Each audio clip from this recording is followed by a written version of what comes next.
When looking at the odder aspects of other people's and our own behaviour, there is one simple sounding question we should always keep close to the front of our minds. What did you need to do in your family of origin in order to get noticed, cared for, and loved? In other words, what conditions of love did you grow up with, and might you still, by extension, unconsciously, therefore be operating under? Because it can take our deep minds a very long time indeed to recognise that they are no longer subject to a parental rule.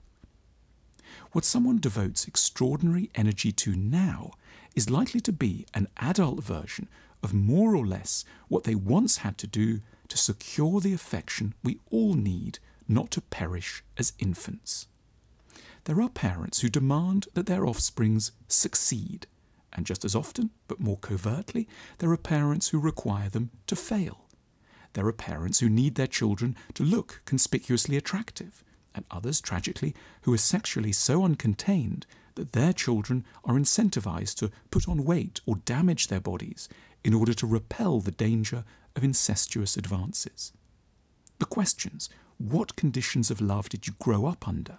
What did you need to do to get noticed? Are, as we can see, of particular use when we try to assess behaviours that, from the angle of our flourishing, make no sense at all. Why does someone exhaust themselves earning gargantuan sums of money they'll never be able to spend?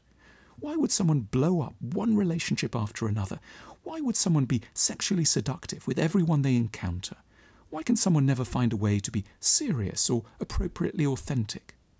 The answers always lie in the secret, complex bargains that certain families have made with their offspring. Impress the world, or I will ignore you. Stay loyal to me, or I won't be able to endure my loneliness. Accept my sexual advances, or be denied my care.